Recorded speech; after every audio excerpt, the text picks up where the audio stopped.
importancia, sino que reconocemos, tanto la doctora Olivera como yo, reconocemos que son temas ásperos, son temas difíciles, importan abstracciones elevadas, ¿sí?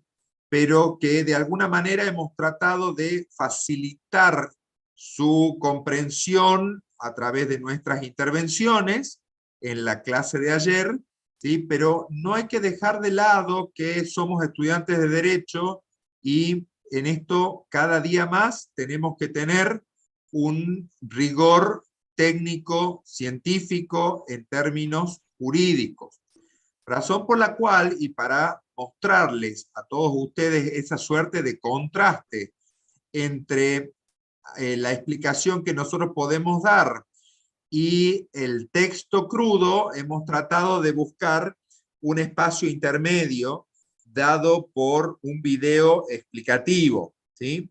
Para que termine de cerrar no solo la teoría hartiana, que es lo que se desarrolló en su mayor parte en el día de ayer, sino además sumarle el último de los autores en esa línea, porque no es definitivamente el último autor que vamos a ver, que en esa línea vamos a analizar, que es Ronald Dworkin.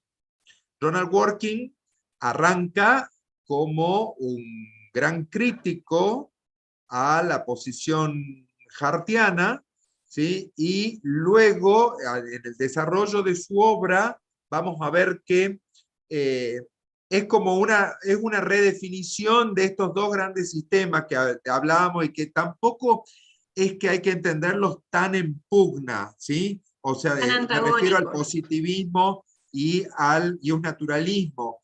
Conviven desde siempre, y aún haciendo el esfuerzo de posicionarme en un extremo o en el otro, creo que sería una posición equivocada, por cuanto son sistemas que se complementan entre sí, ¿sí? Y que, bueno, ustedes lo van a ver en el desarrollo de toda la carrera. Así que, bueno, si están de acuerdo, Anita, si estás de acuerdo, podemos avanzar sobre el tema del video.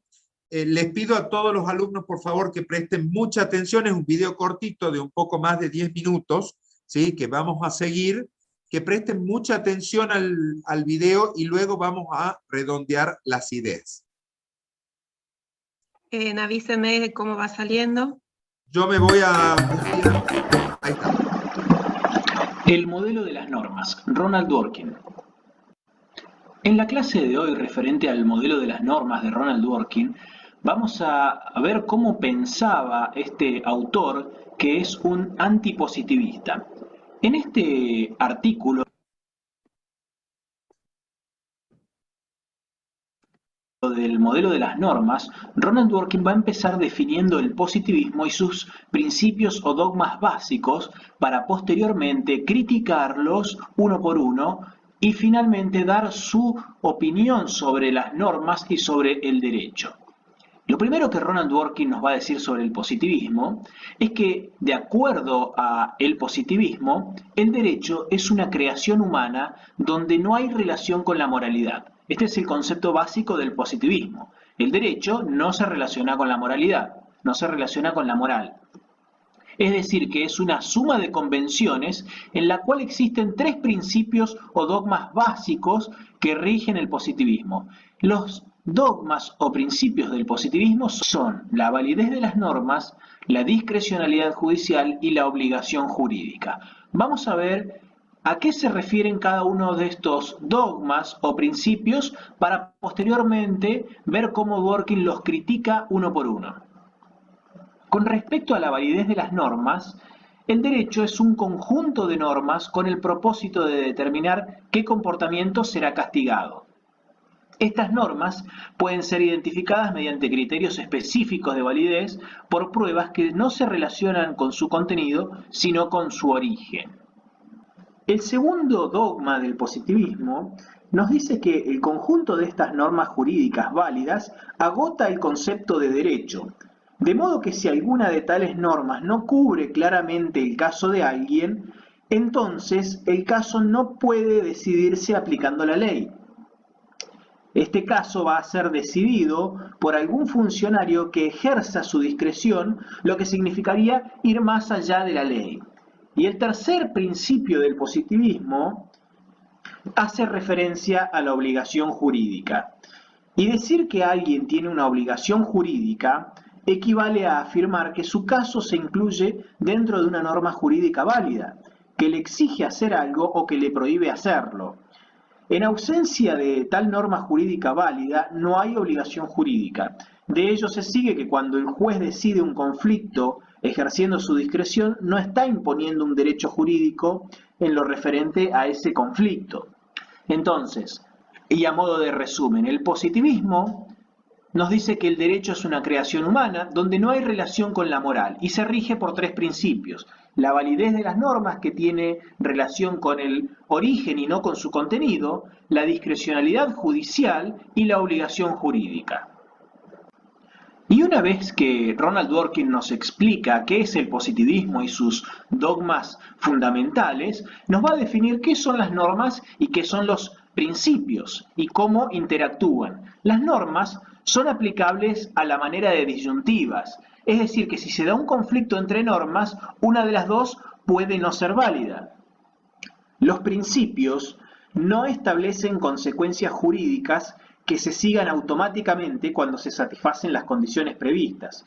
Cuando decimos que un determinado principio es un principio de nuestro derecho, lo que eso quiere decir es que el principio es tal que los funcionarios deben tenerlo en cuenta, si viene al caso, como criterio que les determine a inclinarse en uno u otro sentido. Los principios pueden inducirse de las normas, y muchas veces los principios terminan derrotando a las normas. De estas definiciones se puede establecer diferencias entre principios y normas. Los principios tienen una dimensión que falta en las normas. Es la dimensión del peso o importancia. Cuando se hace referencia a los principios, quien debe resolver algún conflicto tiene que tener en cuenta el peso relativo de cada uno de los principios. En cambio, como ya dijimos, si se da un conflicto entre normas, una de las dos puede que no sea válida. Estas son las diferencias entre principios y normas que hace Ronald Dworkin. Y bueno, ya teniendo la definición de principios y normas, vamos a ver cómo se relacionan los principios con el concepto de derecho para Ronald Dworkin. Dworkin nos va a decir que los principios desempeñan un papel esencial en los argumentos que fundamentan juicios referentes a determinados derechos y obligaciones jurídicas. Una vez decidido el caso, podemos decir que el fallo crea una norma determinada. Y veamos qué nos dice Dworkin sobre la obligatoriedad o no obligatoriedad de los principios. Con respecto a la obligatoriedad, algunos principios son obligatorios como derecho y han de ser tenidos en cuenta por los jueces y juristas que toman decisiones de obligatoriedad jurídica. Y hay otros principios que no son obligatorios. En este caso, el juez va más allá de las normas que está obligado a aplicar, en busca de principios extrajurídicos que es libre de seguir si lo desea. Es decir, que hay principios que son obligatorios y hay principios que no son obligatorios. Esto no está escrito en ningún lado, pero surge del estudio del derecho, del sentido común y de cuestiones morales. Analicemos ahora el tema de la discreción, de la discrecionalidad judicial, que es muy importante para el positivismo, pero que Dworkin va a analizar y a criticar, ya que la discreción puede ser entendida desde dos sentidos, desde un sentido débil y desde un sentido fuerte. Desde un sentido débil, surge la discreción cuando alguien está encargado de tomar decisiones sujetas a las normas establecidas por una autoridad determinada. En el sentido fuerte, la discreción se da en lo que respecta a algún problema cuando no está vinculado por estándares impuestos por la autoridad. Entonces, la discreción que utilizan los positivistas, que utilizan los jueces de acuerdo al positivismo, sería la discreción en sentido débil. Entonces ya vemos que es una discreción disminuida. Esta discreción en sentido débil puede darse de dos maneras. La primera de ellas nos dice que las normas que debe aplicar un funcionario no se pueden aplicar mecánicamente, sino que exige discernimiento. La segunda dice que el funcionario tiene la autoridad final para tomar una decisión que no puede ser revisada ni anulada por otro funcionario. Cualquiera de estas dos son las potestades discrecionales que aplican los jueces de acuerdo al positivismo. Es decir, que es una discreción en sentido débil. Y vemos cómo ya empieza a criticar uno de los dogmas del positivismo. Veamos ahora qué opina Dworkin sobre la regla de reconocimiento. Con respecto a la regla de reconocimiento que ofrece el positivismo, Dworkin nos va a decir que esta regla de reconocimiento es meramente descriptiva. No es necesario hacer consideraciones morales sobre la regla de reconocimiento. Y esto funciona muy bien en el 99% de los casos. Pero hay un 1% de los casos en que esto no funciona. Estos casos son aquellos donde las normas producen resultados inaceptables. La única forma de resolver este tipo de casos es entrando en una deliberación moral relacionada con principios generales del derecho. Es decir, que el positivismo funciona perfectamente en el 99% de los casos, pero no funciona en todos los casos. Es decir, que hay un pequeño porcentaje de casos que no se pueden resolver aplicando normas mecánicamente o haciendo uso de la discrecionalidad en sentido débil, sino que la forma de resolverlo va a ser apelando a la moral y a los principios generales del derecho. Y acá Dworkin va a empezar a criticar los tres dogmas positivistas. Veamos la crítica que hace al primero. El primer dogma positivista hablaba sobre la validez de las normas relacionadas con su origen y no con su contenido. Dworkin nos va a decir que no se pueden formular criterios que relacionen a los principios con actos legislativos. Es decir, que los principios generales del derecho no provienen de actos legislativos. Y si tratamos a los principios como derecho, debemos rechazar el primer dogma de los positivistas, que el derecho de una comunidad se distinga de otros estándares sociales mediante algún criterio que asume la forma de una regla maestra. Es decir, que si entendemos que en determinados casos vamos a tener que apelar indefectiblemente a los principios generales del derecho, y teniendo en cuenta que estos no provienen de ningún acto legislativo, debemos rechazar el primer dogma positivista que habla de una regla maestra o una regla de reconocimiento sobre la validez jurídica relacionadas con su origen. De esta manera queda descartado el primer dogma positivista para Dworkin. Veamos la crítica que hace al segundo dogma positivista. El segundo principio hablaba sobre la discrecionalidad judicial. El problema del uso de la discreción es que se resuelve un caso aplicando una nueva norma con retroactividad.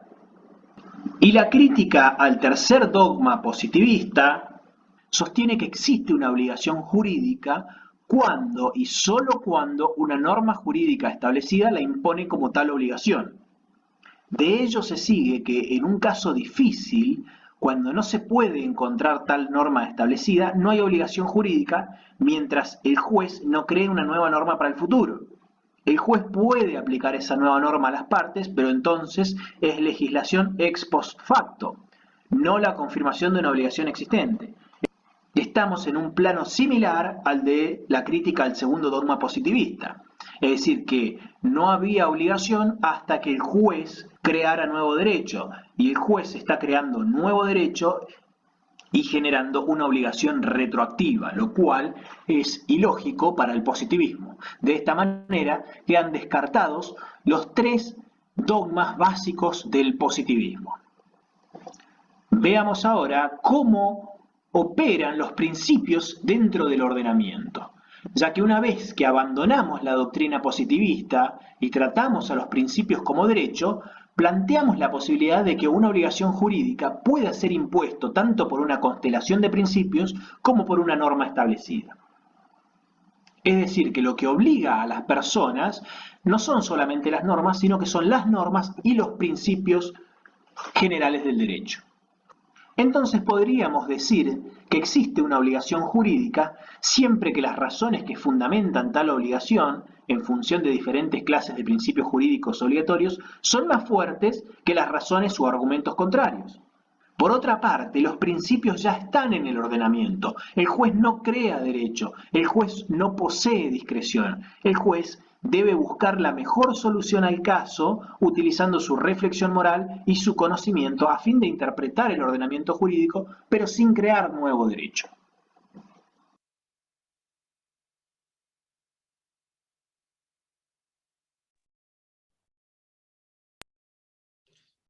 Bien, estamos entonces, ¿sí? Sí.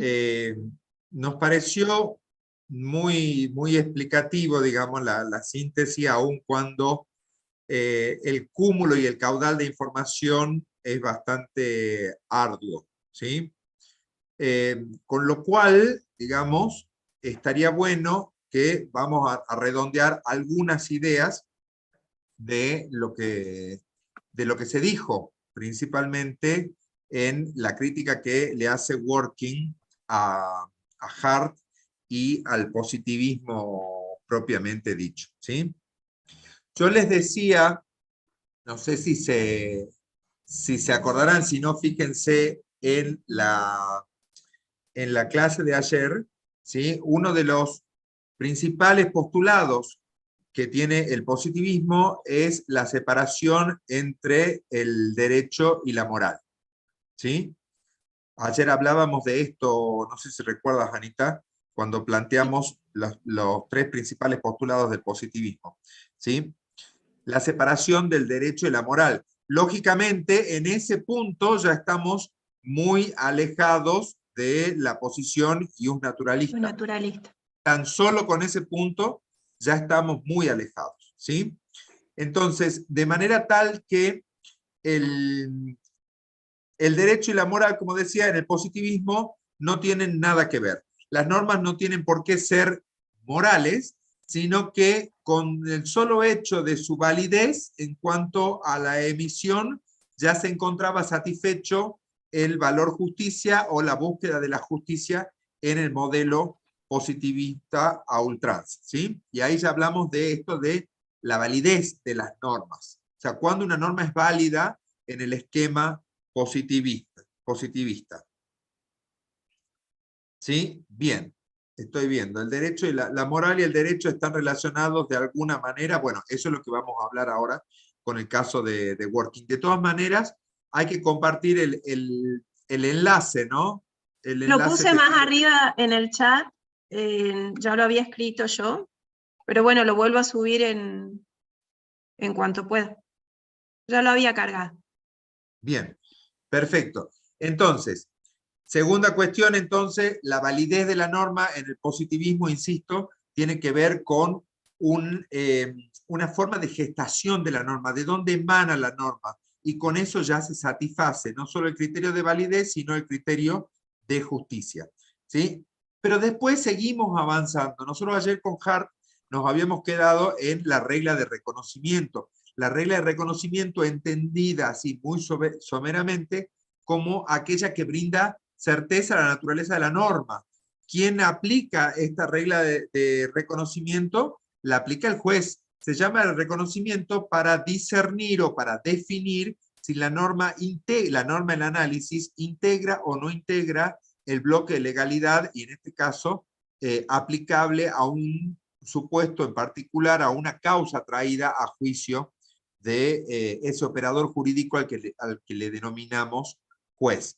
Entonces ahí tenemos la cuestión esta de la discrecionalidad judicial, ¿sí? La discrecionalidad judicial que planteaba el video en cuanto a qué ocurre cuando no hay una norma positiva, expresa y aplicable de manera directa al caso traído a análisis del juez. Ese es otro de los planteos, ¿sí? En el positivismo dice, bueno, el juez lo tiene que resolver mediante la discrecionalidad cuando no haya norma aplicable.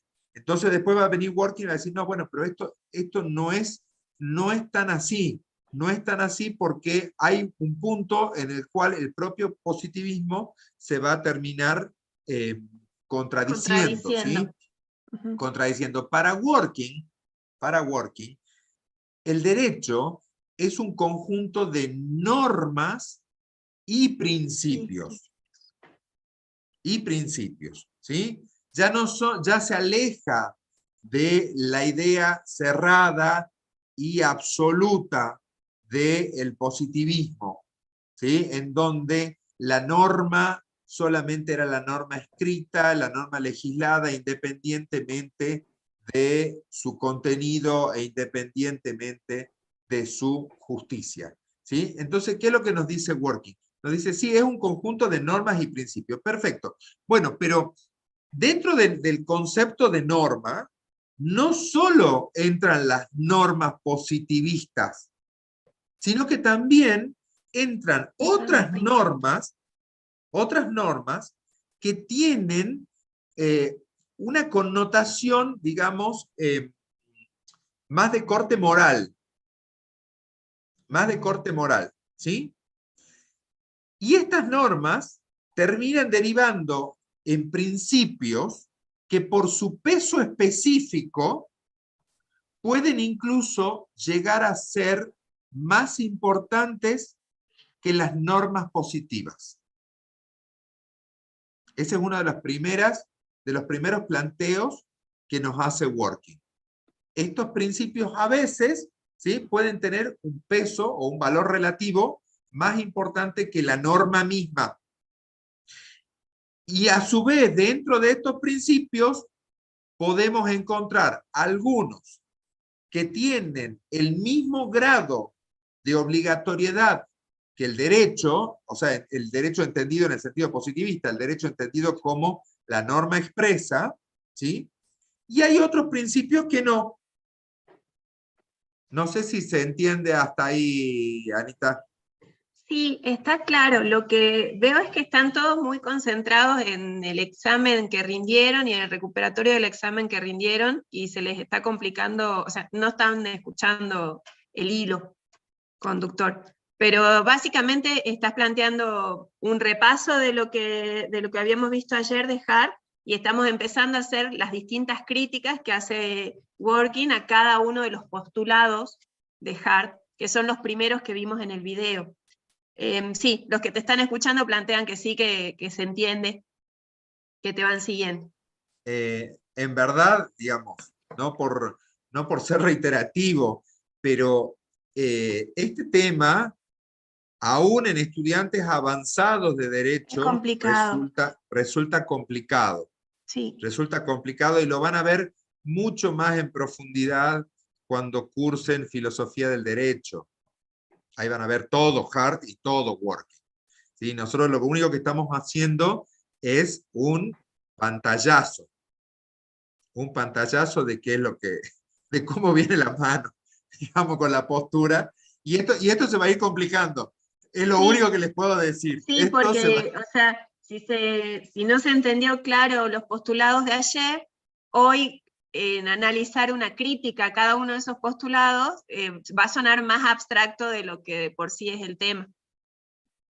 A lo mejor si dividimos las críticas a los tres como estaban en el video, nos siguen más. Una intro, dice. La intro fue el video. La intro, a ver, fue toda la clase de ayer, la segunda mitad, ¿sí? Y el repaso con el que arrancamos hoy. Sí, a ver, David dice, es bastante complicado. Sí, Sí, es muy creo que complicado. también tiene que ver el hecho de que en el criterio podemos llamarle la cátedra a estos dos docentes que están de este lado, fue no hacer hincapié en conceptos porque estábamos en una aproximación general, en un primer acercamiento. Pero cuando comiencen con la cursada, todo va a ser de este tenor, a lo mejor no tan filosófico, pero todo va a ser qué dice fulano de tal cosa, qué teoría tiene la escuela tal de tal cuestión. Nosotros venimos hablando de generalidades hasta ahora, o sea, cuando no hay manera de obviar la referencia a los autores, lo notan como más complicado. Pero como práctica va a estar bueno. Sí, sí, mira, a ver, algunos comentarios en el chat de aquellos que nos están siguiendo. Aclaro que estas pausas que estamos haciendo están hechas totalmente a propósito, porque si damos de corrido a la clase, les aseguro que quedamos Ana y yo, y por respeto el uno al otro, porque si no sería extremadamente pesado. A ver, para el positivismo, pregunta uno de los alumnos, para el positivismo, normas y principios. Para el positivismo, el derecho son normas. Normas totalmente aisladas y alejadas de la moral. ¿Sí? Ayer lo repetí varias veces. El ideal de justicia en el positivismo se satisface con la norma positiva desprovista del análisis moral, ¿sí? Y en su aplicación automática. No se indaga en mayores principios, ¿sí? Eso para que quede. En cambio, en working se amplía esta dimensión. Insisto, lo estamos simplificando al extremo, ¿sí? Porque estoy seguro que no todos los profes estarían de acuerdo con lo que estoy diciendo, pero es en pro de una mejor comprensión. En cambio, en working se amplía este concepto. Por un lado están las normas y por otro lado están los principios. Y ambos integran el derecho. Es como para hacer una suerte de paralelismo. Pero working nos advierte, dice, che, ojo, porque a veces los principios tienen mayor peso que las normas mismas. Y los principios también pueden tener obligatoriedad. Este concepto, el tercer postulado del positivismo, que hablaba de la obligación jurídica, puede surgir de un principio. Para quienes no lo recuerdan de ayer, el tercer postulado que hablaba de la obligación jurídica, bueno, también puede surgir de un principio, no necesariamente de una norma. Acuérdense que cuando hablamos de principio estamos dando entrada a la dimensión moral, ¿no? Por eso, si bien no es técnicamente un autor que, por lo menos yo lo identificaría como ius naturalista, pero sí, al hacer una fuerte crítica al positivismo, abrimos la dimensión, ¿sí? Y estamos aceptando algunos postulados que podrían ser denominados como ius naturalista. No sé si estás de acuerdo con esta afirmación. Sí, se dice básicamente que es un crítico al positivismo, no se lo enrola como un ius naturalista. Exactamente. Y él desarrolla toda su teoría atacando aquellos postulados que había planteado Hart. Ahí uno de los chicos plantea si podemos explicar nuevamente discrecionalidad. Me parece que de los tres postulados es interesante dejarlos como bien identificados a cada uno. De Hart para después saber qué va atacando Working. El postulado respecto a la norma como dogma, alejado de la moral, y cuando hablan del postulado de la discrecionalidad, lo que dice Hart es que cuando la norma no resuelve, Hart, recuerden que hablaba de esto de conducta y resultado o aplicación de, ahora se me viene la idea de repartos, de potencias y potencias, que lo vamos a ver en un ratito. Cuando no está previsto por la norma la situación, el juez tiene un ámbito de discrecionalidad para resolver la cuestión. Esto, en el video que vimos, es atacado por Working diciendo, si aceptamos ese ámbito de discrecionalidad del juez, caemos en dos posibles situaciones pasibles de crítica. Y están en dos cuadros diferentes, pero la persona que relata el video dice, vincula los dos cuadros al final. Lo que plantea es, si se le abre esa discrecionalidad al juez, el juez termina creando norma. con lo que se viola el principio de división de poderes, o sea, estamos poniendo en cabeza del Poder Judicial la creación de una nueva norma para resolver ese caso que Dworkin nos plantea como los casos difíciles. Y por otro lado, la segunda crítica, en el tercer cuadro del video que veníamos viendo, es que esa norma creada por el juez, luego de que ocurrió el hecho, termina siendo una norma con aplicación retroactiva. El video plantea el término ex post facto. Es una norma que viene a resolver la situación después de que la situación se dio. Y por uno de los principios generales del derecho, este tipo de normas se cuestiona su validez. Lo hemos mencionado también en algunos de los otros módulos, pero hablábamos de que nulo crimen, nula pena sin ley previa. No hay crimen, no hay pena sin una ley previa que lo establezca como crimen y que establezca la pena. Eso entiendo que podría como clarificar la idea del ataque de Dworkin a los tres principios fundamentales que desarrolla Hart. No sé si lo están siguiendo en el chat porque no los venía leyendo. Tenemos varias cosas en el chat, ¿no?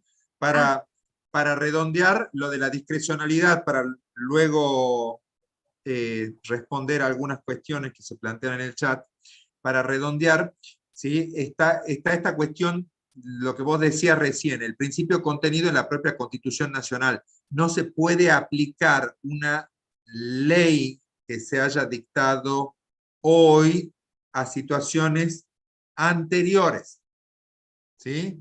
La ley siempre tiene que ser previa. Ese es un principio jurídico que trasciende a todo el ordenamiento jurídico, ¿sí? Y que hace la idea de seguridad jurídica de la que hablamos también en otro de los módulos. Totalmente, ¿sí? Un ejemplo muy sencillo, ¿sí? Es como que yo sacara hoy una ley que diga que cualquier persona que en el régimen actual sería pasible de una sanción pecuniaria, una multa, supongamos, a partir de hoy va a ser privada de su libertad. Entonces, pero si voy a contemplar, te ahondo un poquito el ejemplo, no solo que a partir de ahora la sanción va a ser otra, sino que voy a aplicar esta norma a los hechos ocurridos desde el 1 de enero del 2023 en adelante. Entonces, aquellos sujetos que cometieron el hecho, que se vieron en la conducta, se les ha cambiado la pauta jurídica y una conducta que a lo mejor conscientemente la generé, porque sabía que solo generaba como consecuencia una multa, hoy me entero, 6 meses después, de que me genera como consecuencia una privación de la libertad. Eso atenta contra mi seguridad jurídica. Exactamente, ¿sí? Bien, no es que veamos algunas cuestiones del chat para después volver sobre la discrecionalidad. No es que el modelo de Hart sea incompleto. No es incompleto, sino que es una crítica que le hace este autor al modelo de Hart, y no solo el modelo de Hart, porque Hart de alguna manera viene a sintetizar, ¿sí?, la corriente positivista. Por eso no es que el modelo sea incompleto. A ver, ¿qué otra cosa tenemos? Cuando hablamos de principios, muchos preguntaban del tema de principios. Principios entendidos como directrices, principios entendidos como estipulaciones que trascienden a la norma escrita, porque si un principio está contenido en una norma, ya no es principio, sino que es norma. Norma en el sentido positivista, ¿no? Y después no hay dudas. Hay en la bibliografía líneas para distinguirlos, hablan de la generalidad de unos respecto de la concreción de los otros, o sea, una generalidad en cuanto al principio y un grado de abstracción en el principio que no debe aparecer en la norma debe ser lo menos abstracta posible para evitar conflictos en la interpretación a posteriori. Y después también hablaban qué diferencia hay entre principios y valores, y el vínculo es muy simbiótico entre principios y valores. Muchos de los principios reflejan pautas axiológicas, pautas de valores. Así es, bien. Y cuando, para cerrar lo que hablábamos de la discrecionalidad, ¿sí? Lo que hace Working analiza o desmenuza el sistema de la discrecionalidad. ¿Cuál es el supuesto de hecho? El que explicaba Anita hace rato. O sea, ¿qué ocurre en el modelo positivista cuando el juez se enfrenta a una situación para la cual no hay una norma expresa, ¿sí? En la cual se encuentra encasillado o subsumido el caso traído a análisis? El juez como tal no puede abstraerse y decir, no, no hay norma, por lo tanto no resuelvo el caso, tengo que resolverlo igual, ¿sí? Entonces, al resolver, se aplica esta discrecionalidad.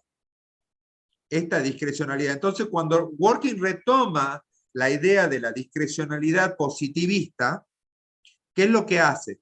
Él distingue, como decía el video recién, entre una discrecionalidad débil, le llamaba, y la discrecionalidad fuerte. Perdón.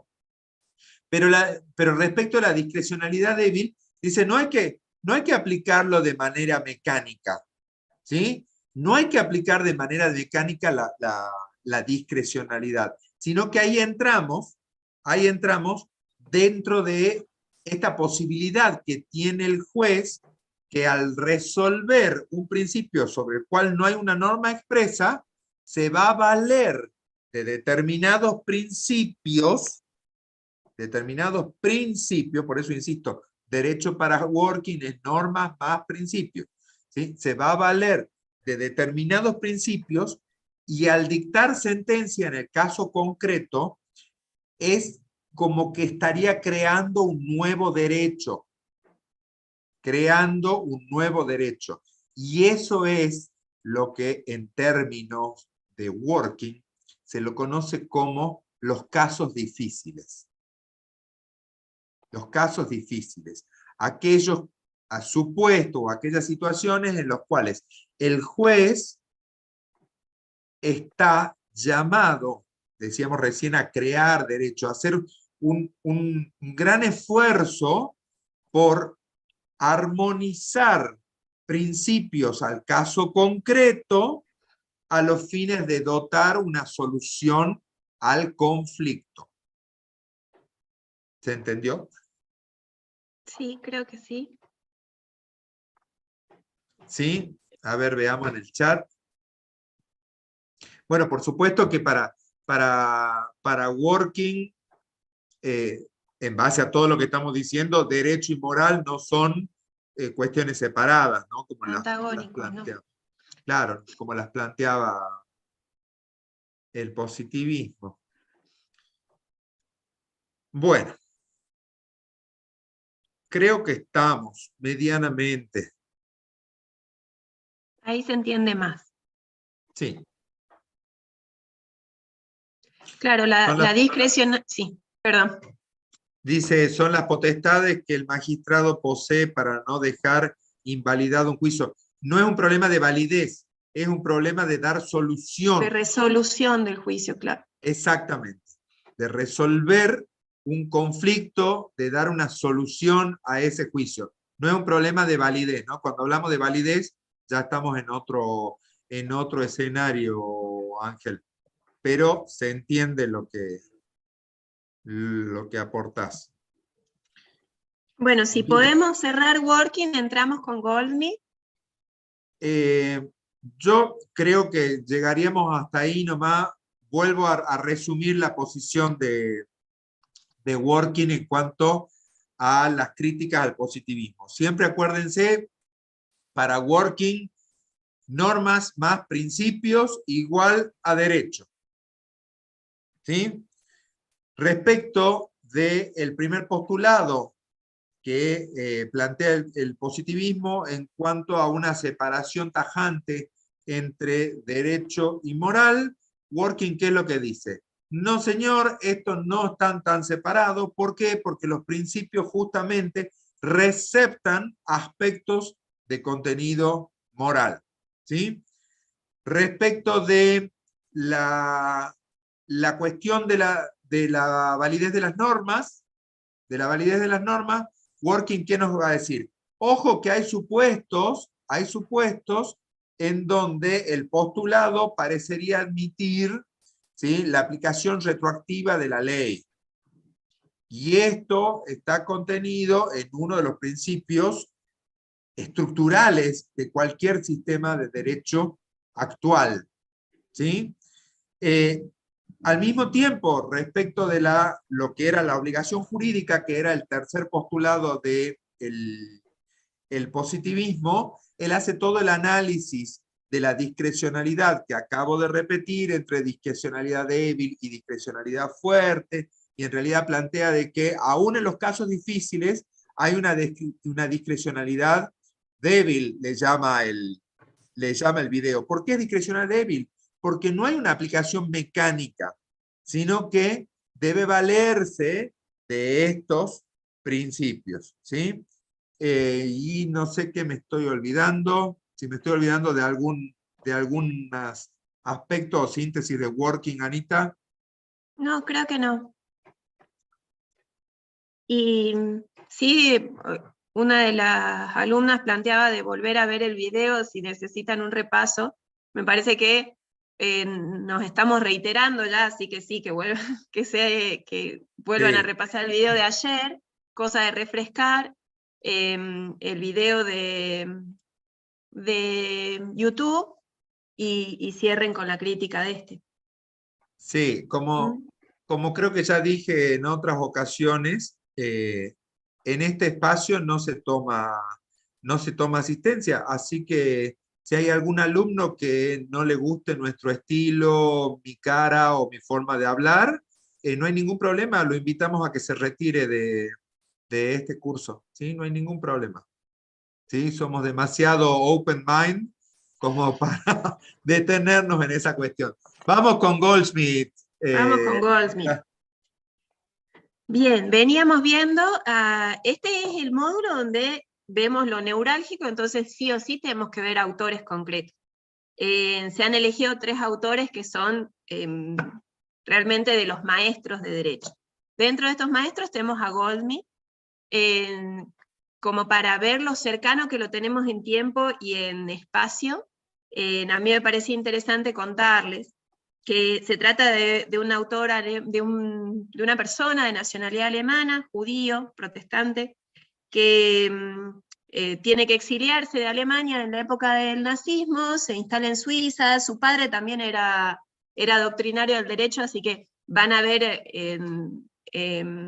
escritos a lo largo de la carrera, algunos son del padre, era James Goldsmith, pero la teoría trialista, que es a la que nos vamos a acercar ahora, es el hijo, Goldsmith, y bueno, se instala en Suiza después de huir de la Alemania nazi, después se instala en España, y cuando estaba en España es invitado por la Universidad Nacional de Tucumán a venir a dictar unos cursos acá, y termina instalándose en Argentina y viviendo en Argentina 40 años. Es un autor contemporáneo de muchos de los autores que están vivos todavía, entonces de haber estado viendo posturas filosóficas o de teoría general del derecho de autores muy atrás en el tiempo, de autores de comienzos del siglo, traer a colación a un autor que desarrolló parte de su teoría en nuestro territorio y que además vivió hasta el 87, me parece como interesante para hacerlo más cercano. Fue docente de filosofía del derecho, lo que queda reflejado fuertemente en su forma de hacer doctrina, y de derecho internacional privado. Ahí en derecho internacional privado es donde más lo vemos cuando estudiamos ya cerca del final de la carrera, porque es donde realmente tuvo un impacto muy fuerte su forma de pensar. Condicionada también esta forma de pensar en el hecho de ser un exiliado, ¿no? Yendo a la teoría que nos convocaba para esto, que es la teoría trialista del derecho, o la teoría trialista del mundo jurídico, si hablamos con precisión. Ahí les hemos compartido en la bibliografía un análisis que hace de Goldsmith, Gordillo, si no me equivoco. Sí. Me parece que es Gordillo. Si no, es un tipo de autor que encuentran en cualquier página de internet, explicado muy fácil. porque la teoría es muy asible, muy sencilla de abordar. Hay precisiones en cuanto a la teoría, que por ejemplo en el autor que les hemos compartido en la bibliografía, la tiene claramente establecida. Él no habla de teoría realista del derecho, habla de teoría realista del mundo jurídico, porque Goldman plantea que derecho es aquel sistema jurídico que imperó en el pasado y que se adecuó al objetivo final de justicia. A eso lo considera derecho. Y considera que el derecho que nos es contemporáneo, en el que estamos inmersos, en vez de tratarlo con el nombre de derecho, que lo toma como un nombre que es como ya un sumum de concreción del objetivo del derecho y su adecuación al valor, lo llama mundo jurídico, a la actualidad, a ese espacio de derecho con el que coexistimos. No sé si van siguiendo, sí, ¿no? Sí, No hablo sí, sí. rápido ni nada. Te van siguiendo, Anita. Sí. Entonces, él al analizar el mundo jurídico, de ahí, o sea, nos guiemos con el nombre, lo divide en tres grandes espacios, dimensiones sobre los que va a ser eje. Por eso teoría trialista. Él dice, el mundo jurídico está compuesto por una dimensión de hecho, que son las conductas, la realidad, lo que se concreta en el vivir diario, y a esa dimensión la llama dimensión sociológica, a los fines de ayudarnos en la memoria, y siguiendo esta idea que veníamos dando antes de la vinculación del derecho con las otras ramas de las ciencias sociales, bueno, va a ser sencillo recordar el nombre de esta dimensión porque es la sociología la ciencia que estudia al sujeto en sus relacionamientos sociales, en sus roles, en el ámbito donde se vincula con otros sujetos. Entonces, la primera dimensión, hecho, la llama dimensión sociológica, y lo que va a analizar esa dimensión son las conductas de los sujetos. A la segunda dimensión la llama dimensión normológica, y obviamente es la norma, aquel precepto que me dice algo respecto al hecho. Y a la tercera dimensión la llama dimensión diquelógica, que puede ser la más difícil de vincular a nivel nombre con la dimensión de la que vamos a hablar, y es la dimensión de los valores. Entonces él distingue hecho, norma, valor. Dimensión sociológica, dimensión normológica, dimensión diquelógica. Como ayuda a memoria para la diquelógica, que nos lo da el autor que hemos compartido en la bibliografía, vincúlenlo con la diosa griega de la justicia, que se llamaba Dique. De ahí viene el nombre de esa última dimensión. La dimensión diquelógica lo que va a hacer es ponderar los hechos y las normas, o sea, aquellas otras dos dimensiones, para ver cuánto se adecúan ellas al valor final, al objetivo final, que es la concreción de un valor. El valor que prima dentro de la teoría es el valor de justicia, pero también podemos verlo con otros valores como el de equidad, el de igualdad. Vinculen la idea de dimensión diquelógica a valores, y más concretamente a justicia. Entonces lo que él hace es analizar el mundo jurídico, este espacio, este sistema jurídico en el que coexistimos temporalmente, desde estos tres puntos de vista. Una vez que distingue las tres dimensiones, lo que nos dice es que la dimensión diquelógica, la última, será la que va a ponderar la adecuación y la viabilidad de las otras dos, o sea, de la normológica y de la sociológica, para ver cuán aptas son para concretar la idea de derecho. Cuando se hubiera dado, mirando hacia el pasado, una concreción, un resultado positivo, que la norma y el hecho, analizados por la dimensión diquelógica, llevaron al resultado de justicia, hablaremos de derecho para Goldman. No sé si eso queda claro, si se entiende. Sí, totalmente, totalmente. ¿Sí? Pensaba recién, de lo que estoy viendo, están siguiendo... Lo siguen, ¿no? Están es que siguiendo... es más sencillo que el que veníamos viendo, te tocó el difícil a vos.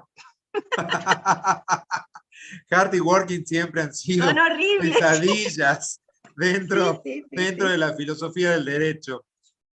Goldsmith es como mucho más plausible, ¿sí?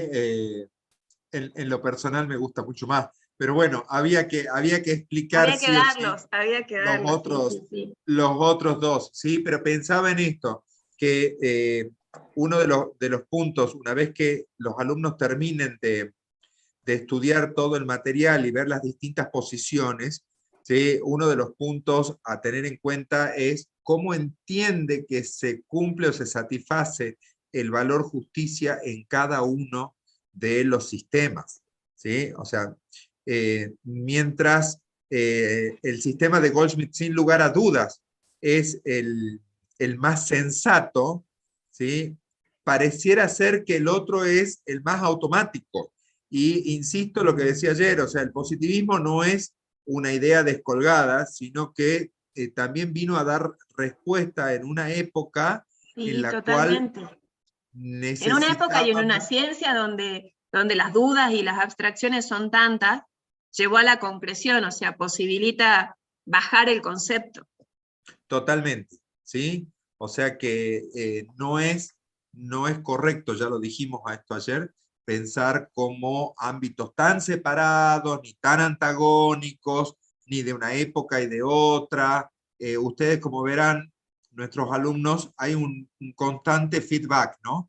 Ida y vuelta entre versiones más moderadas de positivismo, como podría ser, según lo que algunos autores dicen, la de Working, otra que nos acerca más al naturalismo, como en el caso de Goldschmidt, que es hiperactual, digamos, ese posicionamiento, ¿sí? Y bueno, en definitiva está para que cada uno se enrole en la posición que más crea y Que se sienta, adecue ¿no? más a su ideología. Exacto. Hago una aclaración de algo que leo en el chat y seguimos con Goldschmidt. Hablaban de, puede repetir la dimensión ideológica y normológica. No hay una dimensión ideológica. Claro. Hay una dimensión de hechos que se llama sociológica, que es la conducta. Lo que ayer veíamos dejar de conducta, obviamente, el derecho nunca va a dejar de mirar la conducta, porque justamente es lo que regula en la actuación del sujeto con otro sujeto. Entonces, una dimensión de hecho, una dimensión de norma y una dimensión de valores, que le llama diquelógica, porque la vincula más concretamente al valor justicia. Esas son las tres dimensiones de las que hemos hablado: hecho, norma, valor. Bueno, no, ya están en sus temas, ¿no? Sí. Me preguntan de dónde son. Nacen sociales. Bueno, Estamos entonces. continuando. En el mundo jurídico, nos dice Goldschmidt, las relaciones en general se refieren a repartos. Él habla de repartos de potencia y de impotencia. Las ideas de potencia e impotencia las vincula como generalidad, o sea, no lo hagan de manera tajante a la vinculación, sino en un sentido amplio. Potencia e impotencia los vincula con las ideas de vida y todo lo relacionado a lo que deviene de la vida o de la limitación a esa vida. Entonces, las normas de potencia las vincula con todo aquello que viabiliza la vida, mejora la vida, garantiza la vida, y las de impotencia, todas aquellas que atentan contra esta idea de vida, de buena vida, ¿no? Una vez que habla de repartos de impotencia e impotencia, nos habla de los repartidores. Los repartidores son quienes generan las normas. Ahí nos hace una aclaración de que los repartidores son siempre personas. En todos los casos, en cualquier tipo de norma, el repartidor es una persona. A veces el repartidor será el Congreso de la Nación, a veces será la convencional constituyente primigenia, a veces será la convencional derivada, a veces será el juez quien resuelve el caso concreto, o serán las partes cuando están contratando. Repartidor le llama a aquellos que o acuerdan cuando están en una situación de autonomía de la voluntad, o imponen el reparto cuando están en una situación de autoridad. Pero el repartidor es siempre un sujeto, una persona humana. Y los recipiendarios de ese reparto, del que él habla, ahí sí podemos ver que serían quienes reciben el reparto, son, en la generalidad de los casos y en las normas en su mayoría, sobre todo en la época en la que él hizo doctrina, los sujetos, pero también serán recipiendarios los objetos, o sea, cuando la norma reparte potencia o impotencia, haciendo referencia a cosas, yendo a un ejemplo, hace rato pedían que llevemos todo ejemplo, no siempre es fácil llevar todo ejemplo, pero yendo a un ejemplo es cuando en el derecho civil se regula la relación del sujeto con la cosa y hablamos de tenencia, posesión, propiedad, derechos reales. Ahí el recipiendario, quien recibe el reparto, es el sujeto con su vinculación con el objeto. Y agrega también como recipiendario, y aquí me parece importante destacar lo adelantado a su tiempo, al ambiente y a los animales, por ejemplo, que muchas veces se ha hablado de lo novedoso de la teoría de Zaffaroni, incluyendo al ambiente como sujeto de derecho y como destinatario de normas, como sujeto activo destinatario de normas, pero ya en las ideas de Goldman estaba el ambiente y los animales como recipiendarios de este reparto de potencia e impotencia. ¿Hasta ahí lo van siguiendo? Sí, creo que está clarísimo, Anita.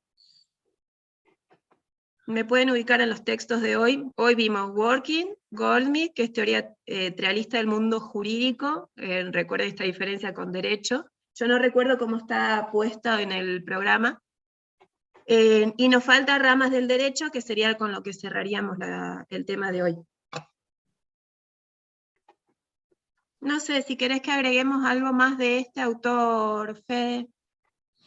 No, rescatar lo último que decías recién, esto de, en la actualidad hay posiciones que siguen discutiendo si los animales son o no sujetos del derecho, ¿sí? Más allá de cuál posición nos enrolemos cada uno, ¿sí? Destacar lo que vos decías, ¿sí? Así como el ambiente también tuvo su evolución, y al día de hoy prácticamente nadie discute que es un sujeto de derecho abstracto, merecedor de una protección especial, ¿sí? Creo que con los animales vamos a ir en igual sentido. Pero bueno, eso es una posición personal, ¿sí? Bueno, creo que con esto estaríamos cerrando, ¿sí? el núcleo más duro, por denominarlo de alguna manera, del módulo nuestro, ¿sí? El módulo asignado de nociones básicas de derecho, ¿sí? Vamos a entrar con cuestiones que por ahí son no menos importantes, pero sí más llevaderas, más fáciles de acceder a una comprensión, aunque en su exposición conlleve muchas clasificaciones y aspectos por ahí que no son tan teóricos, pero que tienen también su complejidad, digamos, ¿no? En general, están poniendo que sí se entendió,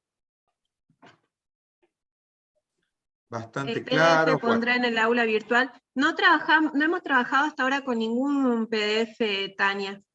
El video de Working lo he compartido ya 2 o 3 veces al link, pero lo vuelvo a poner. Y después todo es el material bibliográfico subido, no hemos hecho PDF. Bien. Estamos entonces, Anita. Sí.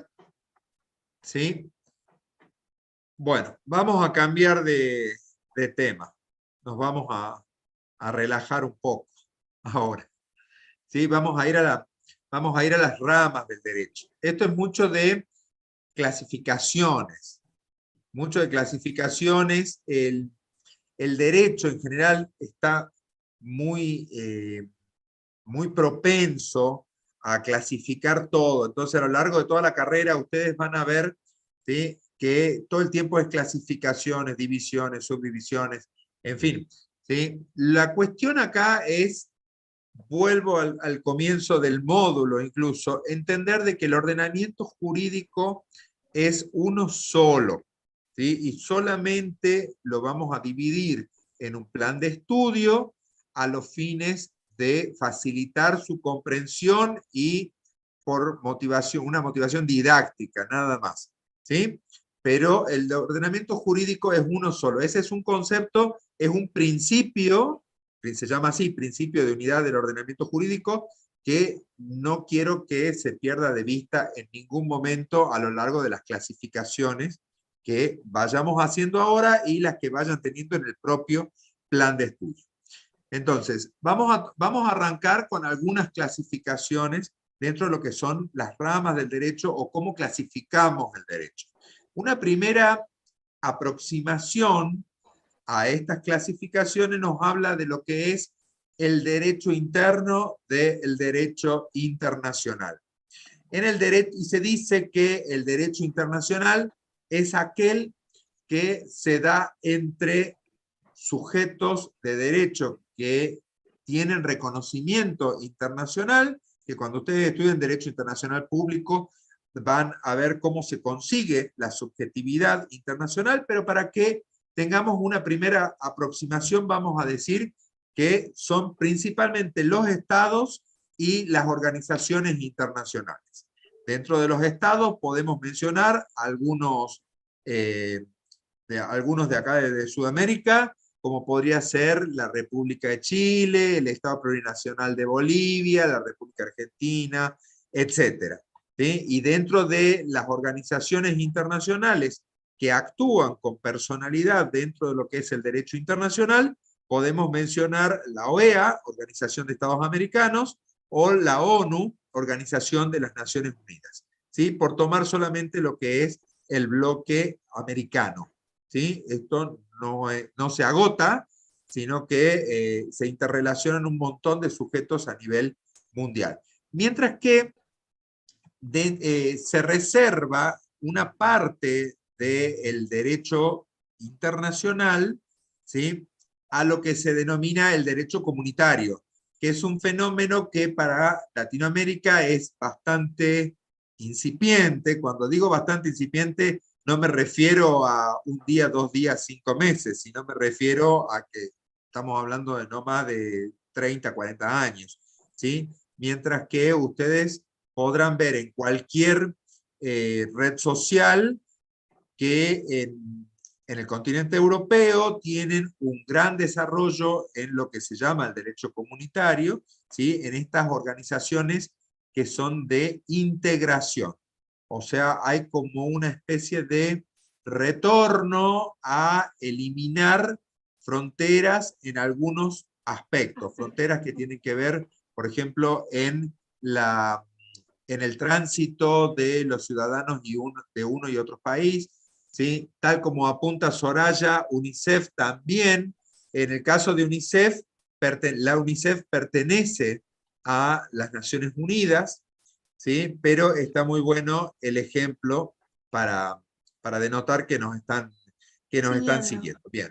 Eso respecto a lo que es el derecho internacional, ¿sí? Y luego tenemos el derecho interno. El derecho interno, como una primera caracterización, podemos decir que es aquel que se desarrolla dentro de nuestro Estado, dentro de la República Argentina. ¿Sí? Sí, también, como apunta Cecilia, el Mercosur también es una organización internacional creada a partir del Tratado de Asunción.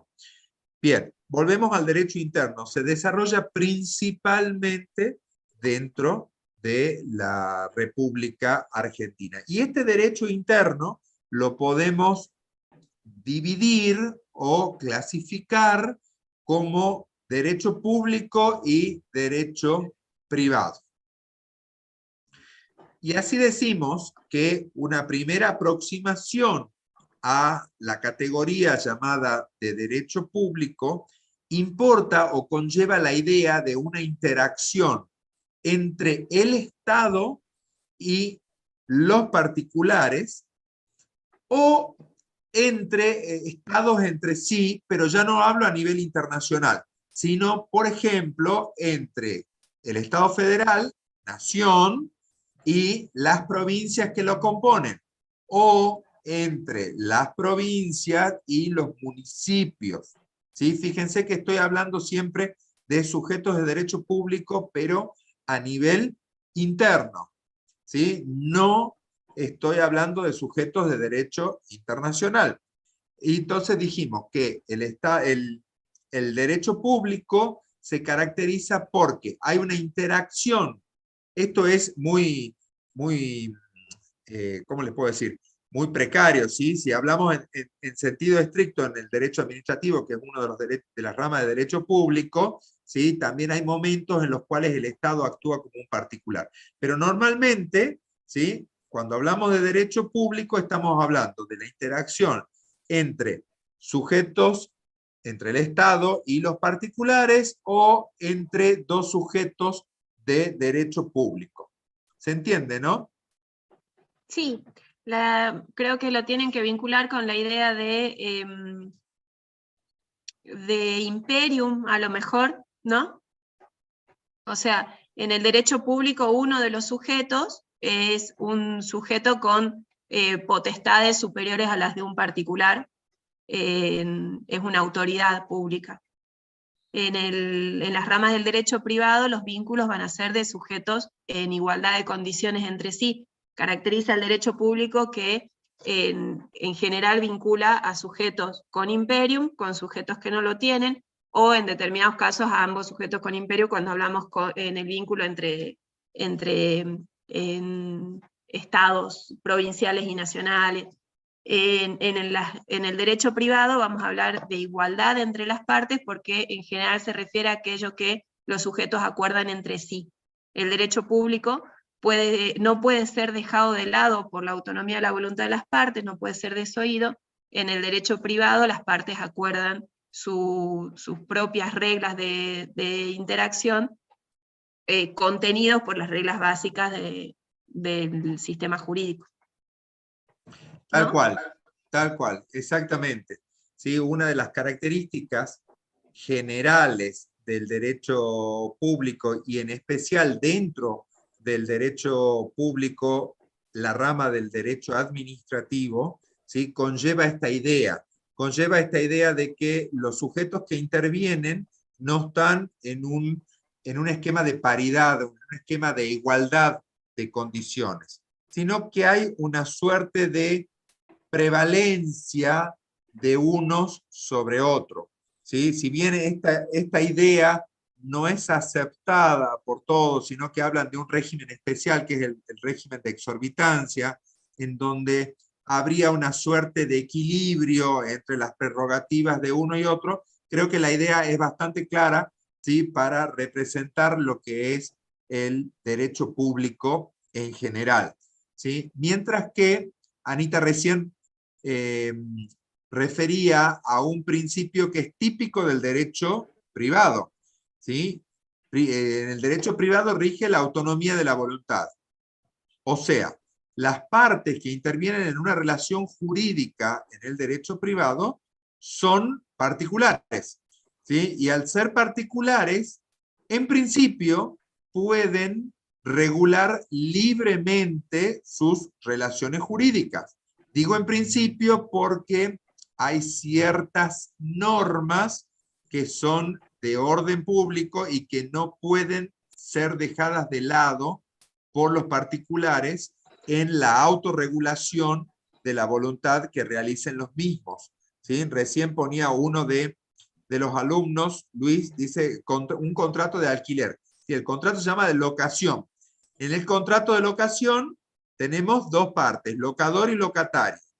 Para la ley están en paridad de situación, en paridad de esta potestad de regular o buscar un equilibrio en su relación jurídica, ¿sí? Sin embargo, en ese mismo contrato, como seguramente muchos de los que están en este curso deben conocer, ¿sí? Hay ciertas cosas que no pueden ser dejadas de lado por los particulares. Por ejemplo, el plazo de duración del contrato de locación cuando la finalidad del mismo está destinada a vivienda, ¿sí? El Estado nos establece un plazo y eso se llama que se dice que son normas de orden público, o sea que no pueden ser dejadas de lado por los particulares al momento de entablar su relación contractual. ¿Se entiende hasta ahí? Sí, más arriba Manuel decía de la clasificación que estamos viendo ahora, de derecho público y privado, se da solo en el ámbito interno. Entiendo que va siguiendo el correlato de la clase, que empezaste con internacional e interno, y dentro del interno la clasificación está. Sí, básicamente el derecho privado y público ya estamos hablando dentro del Estado, Nación Argentina, cómo están clasificadas las ramas. Pero vamos a ver, después de que hay cuestiones atinentes a derecho privado que exceden las fronteras, que son los casos de la viuda maltesa, me viene ahora a la mente. Ponuca Namal, la viuda Claro, maltesa, sí, Nadim son casos Utopol. en donde el derecho privado debe ir a dar solución a situaciones jurídicas entre sujetos particulares con diferentes nacionalidades o que han hecho actos jurídicos en diferentes estados.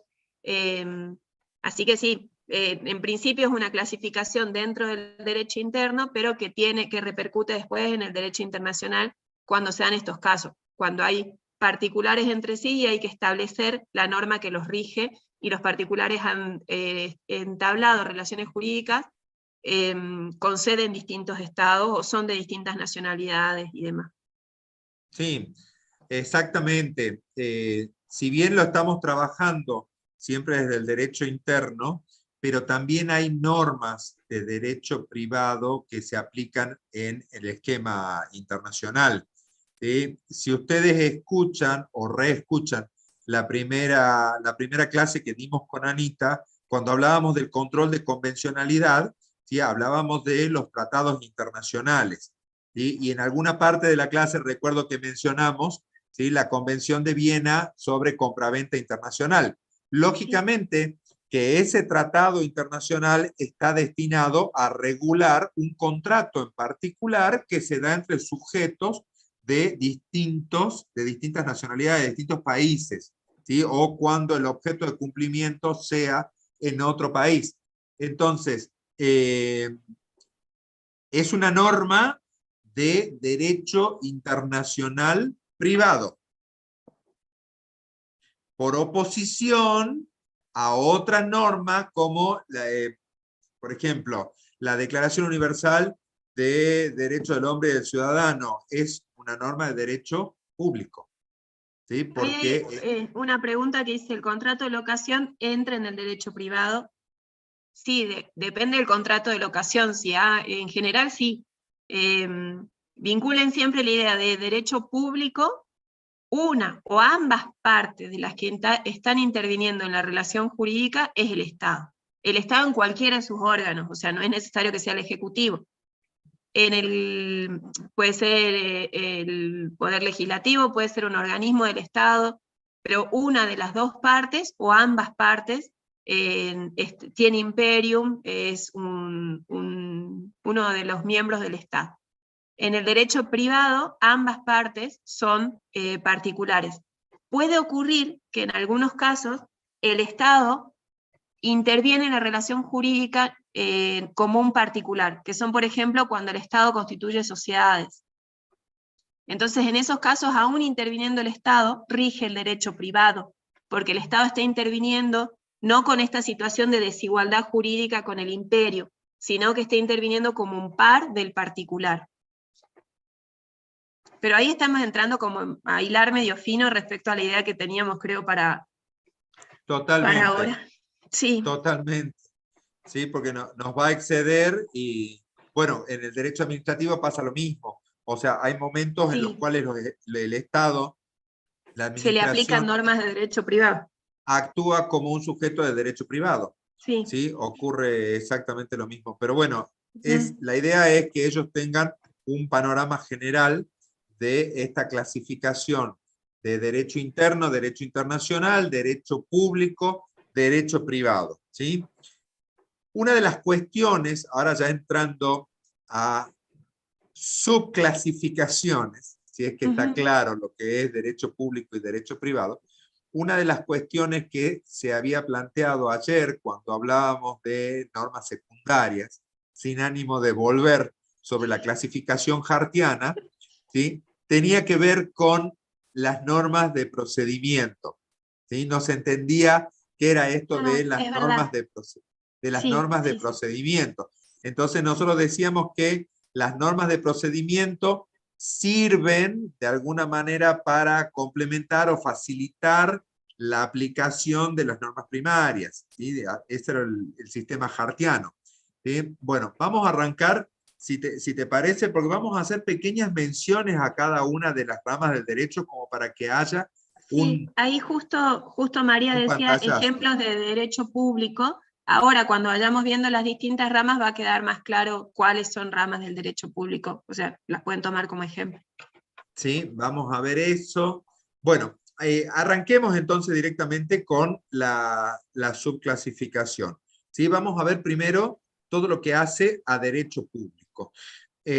Cuando nosotros hablábamos de clasificación de las normas en el esquema de la pirámide invertida de Kelsen, siempre poníamos arriba, en el tope, y decíamos que la norma más importante era nuestra Carta Magna.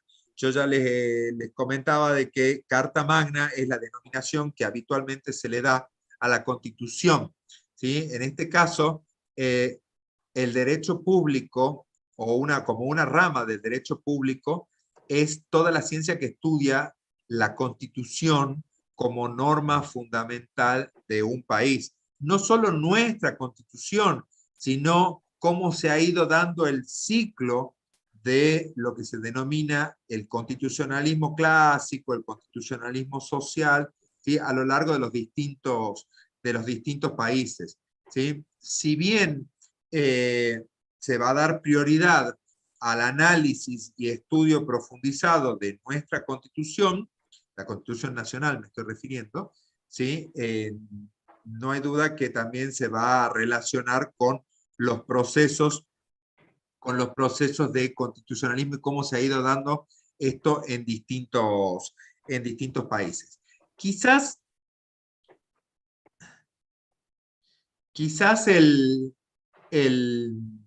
la rama del derecho público que más llame la atención a un estudiante de derecho, sin lugar a duda, es la del derecho penal, ¿sí? Cuando hablamos de derecho penal, es el derecho público por excelencia, ¿sí?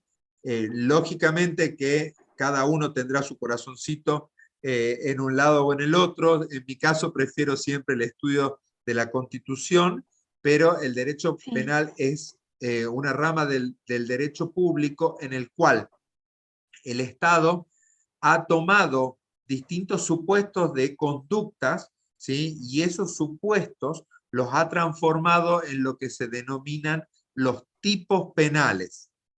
Esos tipos penales lo que hacen es captar hipotéticos verificables en la realidad, o sea, conductas, ¿sí?, y se les asigna una consecuencia jurídica que normalmente es una sanción en el estilo clásico que nosotros conocemos, ¿sí?, ya sea la privación de la libertad, ya sea la imposición de una multa, no son las únicas, también puede ser la inhabilitación, en fin, digamos, ¿sí? Una de las características fundamentales que tiene el derecho penal es un gran apego a la tipicidad, o sea, la conducta debe estar descrita perfectamente con anterioridad para que sea posible su aplicación, ¿sí? No existe la irretroactividad en materia de normas penales. No sé si se entiende hasta acá, Anita.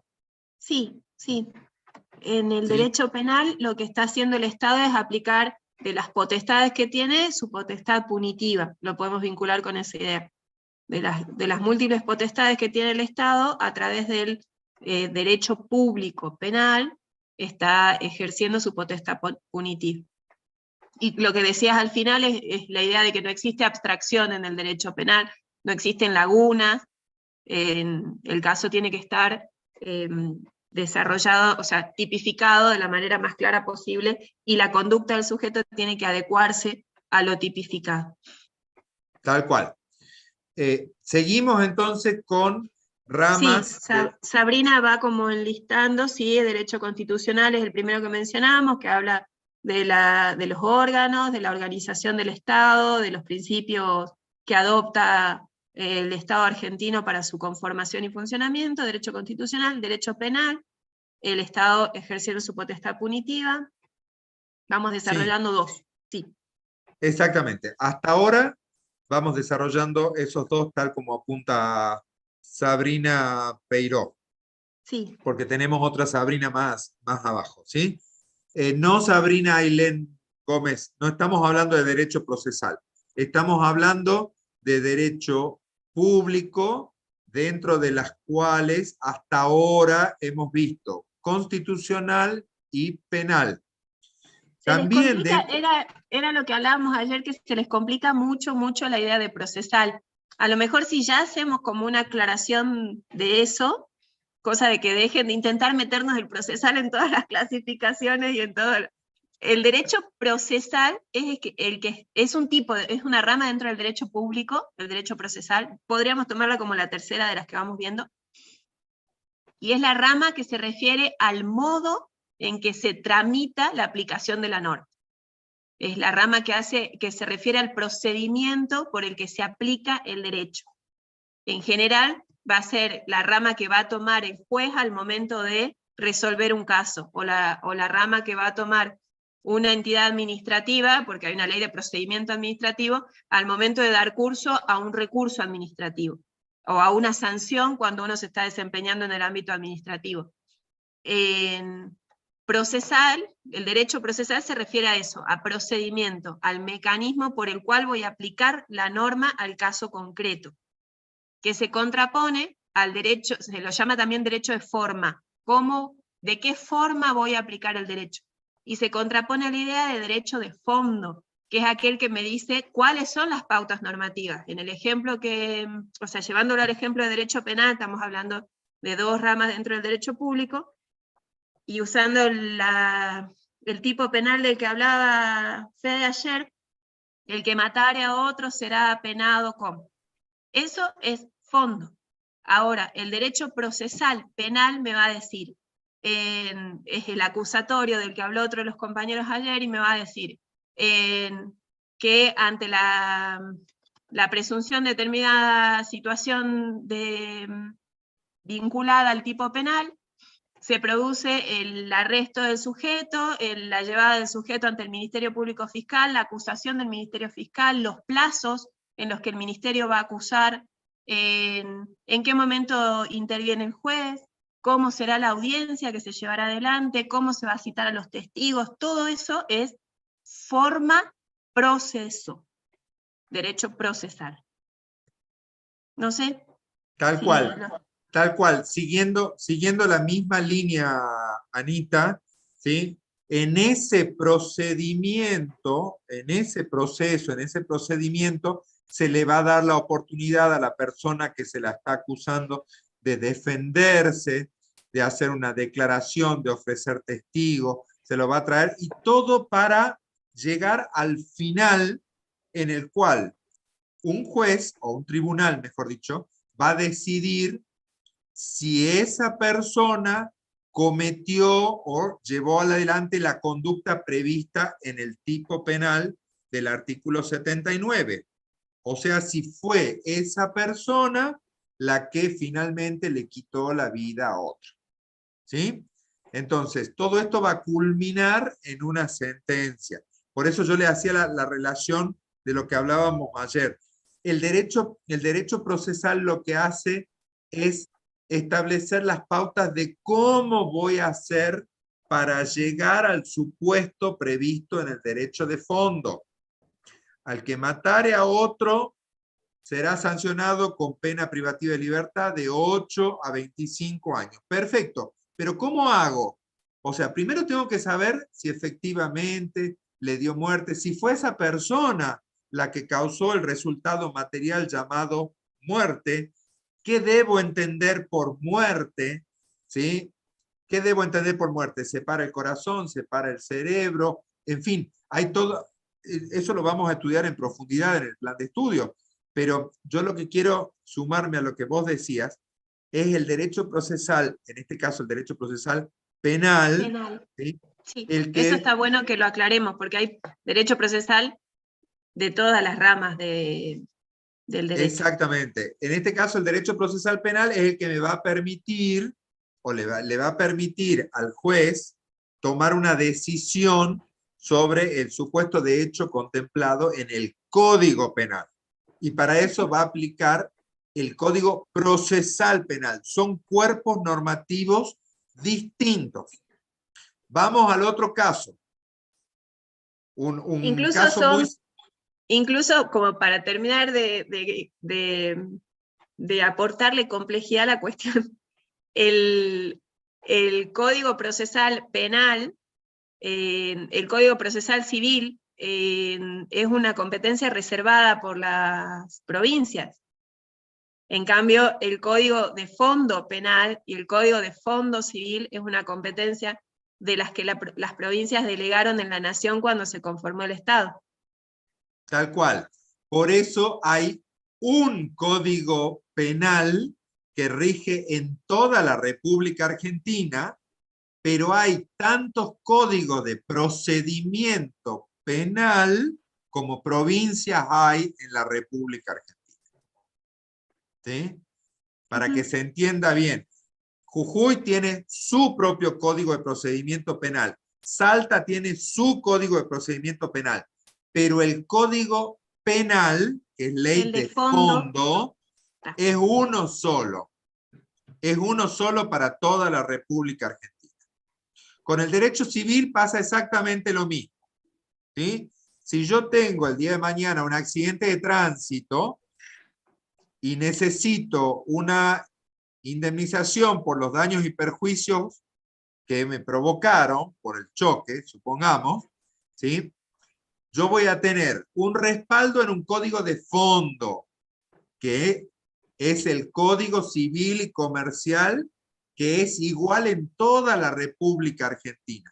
Pero ¿cómo hago yo para conseguir esa indemnización que estoy buscando? ¿Cómo hago? Hay un código de procedimiento civil que es local, que es de la provincia de Jujuy y que es distinto a las otras provincias. Hay un código de procedimiento civil que me va a indicar cuáles son los pasos que yo tengo que seguir para obtener esa indemnización de daños y perjuicios. ¿Sí? perfecto. Esta, Respondiendo a Brenda, te interrumpo un segundo, sí, Fede. Respondiendo a Brenda, porque lo ha preguntado ya 2 veces, se confunde entre derecho penal y derecho constitucional. Son 2 ramas diferentes, ambas están dentro del derecho público. El derecho constitucional es el que regula todo lo referido a la forma de organización de nuestro Estado, o sea, esto que se dispone en que vamos a ser republicanos, federales, que vamos a tener un presidente único, que nuestro sistema legislativo va a ser colegiado a través del Congreso, que vamos a tener representantes provinciales en el Congreso, o sea, toda la forma de organización del Estado, y ahí yo lo estoy hablando referenciando a la Constitución Nacional, pero lo replican referenciando a la Constitución Provincial. Toda la forma de organización del Estado, primero lo que hace a lo organizativo y después lo que hace a aquellos principios básicos que adopta el Estado argentino al momento de su conformación. Entonces estará el artículo 16 con la igualdad, el artículo 31 con la jerarquía constitucional, el artículo 75 con los tratados, inciso 22 con los tratados internacionales, todo lo que hace a la conformación y funcionamiento del Estado como Estado. El derecho penal será aquella rama del derecho que a través de la cual se desarrolla la potestad punitiva del Estado, o sea, el que va a regular qué se considera delito y qué pena le cabe a cada uno de los tipos de delito. Que hemos venido dando explicaciones del homicidio, pero dentro del Código Penal están el robo, el hurto, bueno, todos la los delitos que estafa, un conocemos. montón. Sí. Sí, creo que ahí Bien. tendría que haber quedado más claro. Sí. Bien, seguimos entonces, Sí, porque si no, no nos va a alcanzar no terminamos, sí. el tiempo. Ya. Dentro ¿Sí? de los derechos públicos, hablamos de penal, el administrativo, se mencionó Derecho ya. administrativo. El derecho administrativo regula también las relaciones del Estado con los particulares, pero desde el cumplimiento de las finalidades propias del Estado, en todo lo que hace a lo que se llama la función administrativa. O sea, la actividad de procurar, digamos, espacios que están encomendados por función pública al Estado. Por ejemplo, la educación, por ejemplo, la salud, por ejemplo, el servicio dentro de lo que son las distintas dependencias públicas, ¿sí? Todo eso recibe el nombre de función administrativa. El concepto de función administrativa es mucho más amplio, ¿sí? Pero es como para que tengamos una idea de cuál es la rama del derecho o cuál es la incumbencia a la cual alude el derecho administrativo, ¿sí? Lógicamente es una relación de derecho público, ¿sí? Lo mismo ocurre con el derecho minero. Una de las cuestiones, yo el otro día les decía, sí o sí para ser abogado te tiene que gustar la lectura, ¿sí? Y esta mañana veía una noticia relacionada con el proyecto de nacionalización del litio, ¿sí? Tal como venimos manteniendo la línea de las clases con Anita, no vamos a hacer ninguna alusión a consideraciones políticas, pero sí esto es una noticia, ¿sí? En la cual la actividad minera hay una posibilidad de que pase, en lo que hace al litio, a ser de carácter nacional, como lo es al día de hoy los hidrocarburos. ¿Sí? Claro. Los hidrocarburos tienen un régimen nacional y no son, sí. exactamente, no son susceptibles de desarrollar su explotación por parte de los particulares, sino que el Estado sí o sí interviene en lo mismo. Lógicamente que si estamos hablando de una intervención estatal, el derecho minero pertenece a la rama del derecho público, a la familia de los derechos públicos. Los minerales se clasifican de acuerdo al Código Minero, que es derecho de fondo, que es nacional y que es unificado en todo el país, se clasifican en 3 categorías distintas, de acuerdo a la importancia económica que tengan, ¿sí?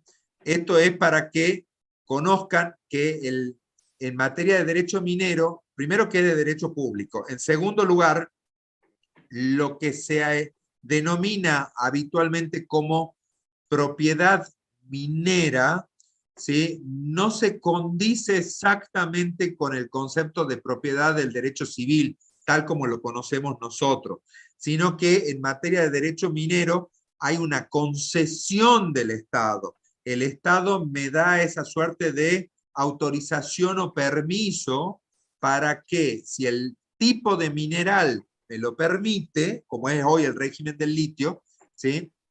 Yo particular, a través de una empresa, pueda desarrollar una explotación, ¿sí?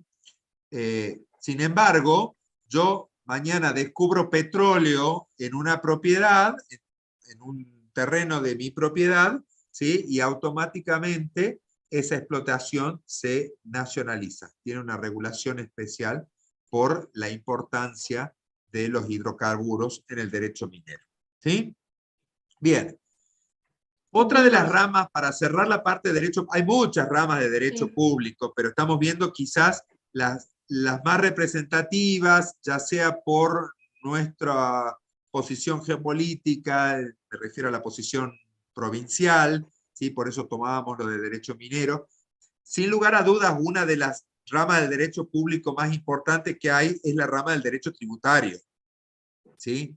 Aquella que establece un sistema mediante el cual, llámese impuestos, tasas, contribución de mejoras, ¿sí? Todos los ciudadanos estamos obligados a contribuir mediante el pago de un impuesto a el sostenimiento del Estado para que el Estado administre este cúmulo de fondos, ¿sí? Y lo aplique para el cumplimiento de sus fines generales, ¿sí? No sé si se entiende hasta ahí. Creo que el derecho tributario es uno de los más comunes. Tributario, financiero, internacional, público, creo que quedó comprendido cuando hablamos de el vínculo del Estado con otros estados trascendiendo sus fronteras, eso también es rama del derecho público.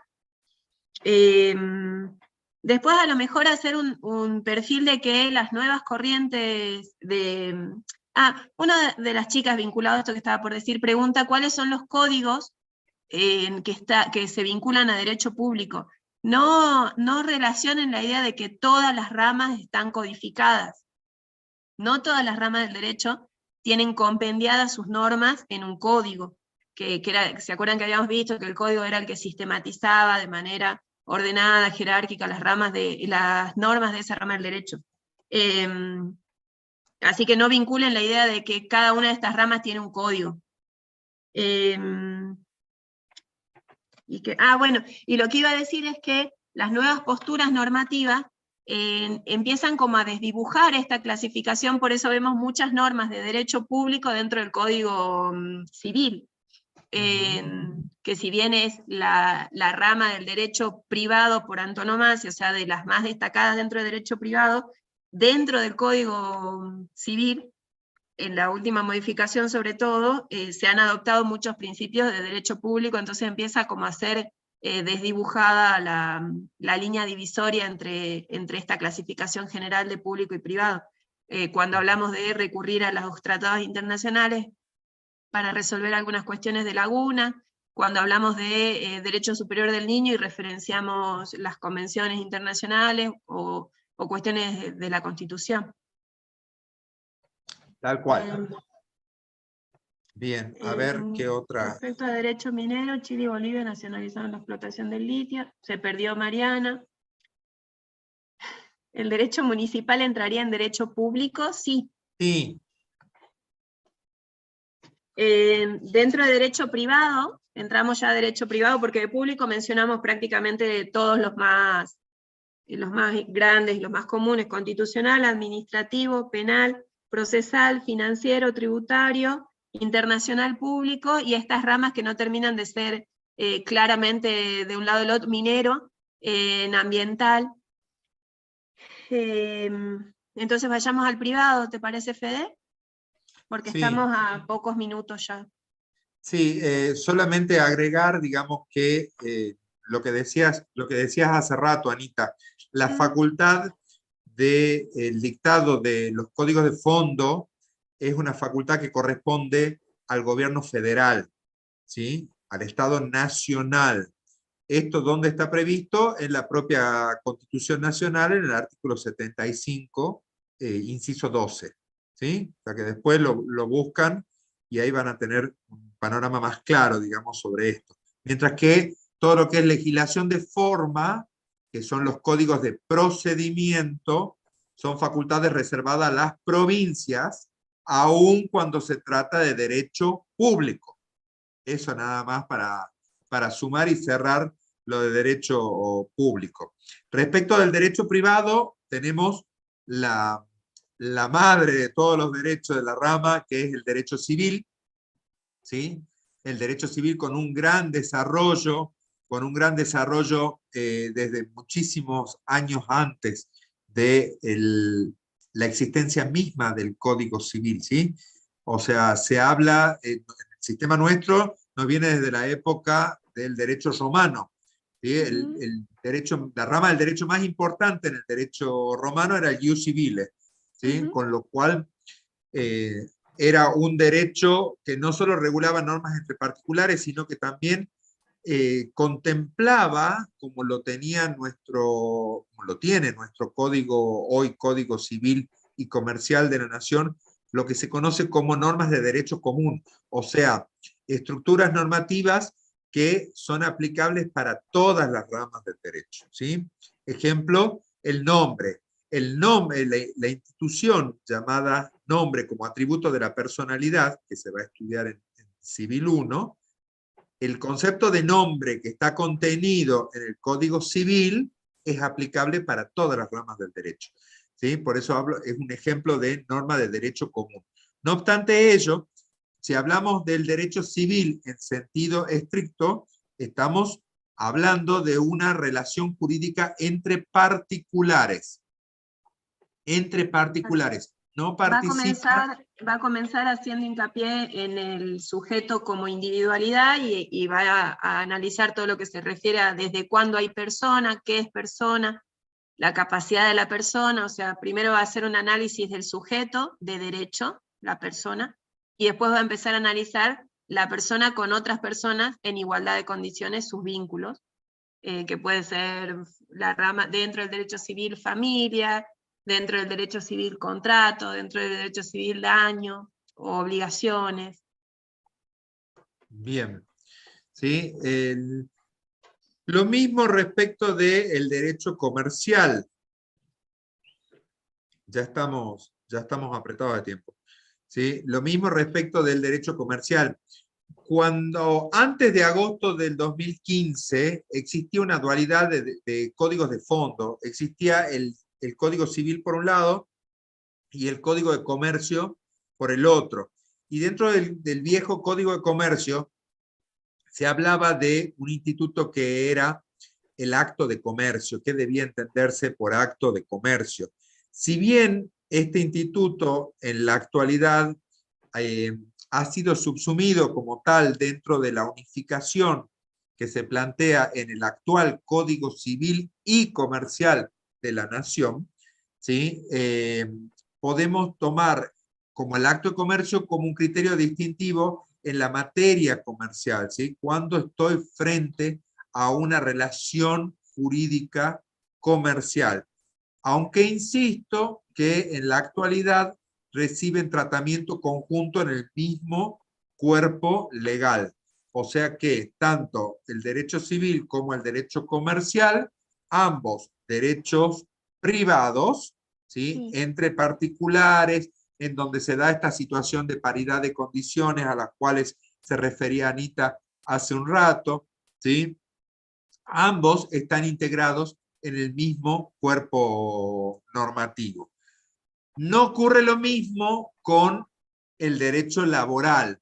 El derecho laboral también pertenece o es una rama del derecho privado, ¿sí? Y toma como base la existencia de una relación laboral conforme los criterios establecidos en la ley madre de esta rama del derecho, que es la ley 20.744, que es la ley de contrato de trabajo, ¿sí? Donde nos habla de los tres elementos, ¿sí? La dependencia, la subordinación y la exclusividad, que por razones de tiempo no vamos a llegar a desarrollar en este módulo, pero es simplemente para que lo tengan en cuenta, ¿sí? Esto es como una especie de pantallazo de las ramas del derecho, tanto en el derecho público como en el derecho privado.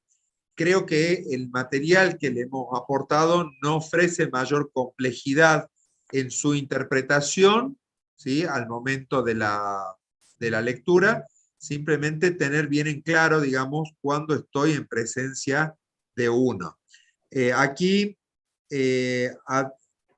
Adriana Díaz Fernández pregunta, dice, ¿el derecho laboral no tiene un código? No hay un código nacional de derecho laboral, ¿sí? Está la ley de contrato de trabajo que tiene un régimen general y hay estatutos especiales o regímenes especiales, como podría ser el Estatuto del Empleado Público, ¿sí? Había una pregunta, bueno, Luis había preguntado sobre el derecho laboral, que ya lo desarrollaste. A lo mejor ahí agregar que dentro del derecho laboral se vincula mucho con el derecho laboral, el de la seguridad social. Sin embargo, ese entra dentro de la rama de los derechos públicos, no puede ser dejado de lado por los particulares.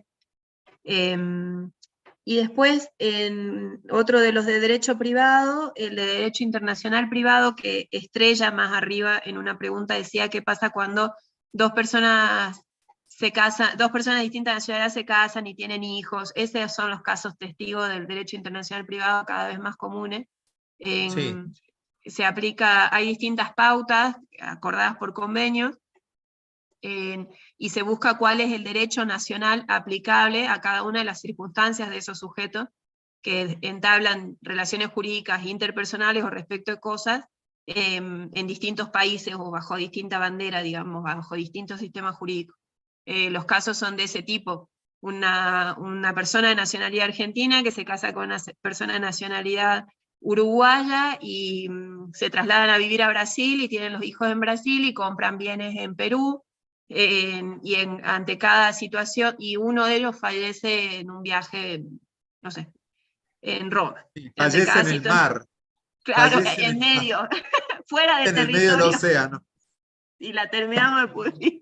Esas situaciones hipotéticas se van a ver en Derecho Internacional Privado, que era la rama de las que yo le hablaba, que era docente y doctrinario Golmi, y se ha determinado por convenios cuál es el derecho nacional aplicable ante cada caso concreto. O sea, cuál es el derecho nacional aplicable respecto a los hijos, cuál es el aplicable respecto del bien que compraron en Perú, cuál es el aplicable respecto a la sucesión de esa persona que falleció en mar sin bandera o fuera de los territorios marítimos de un Estado.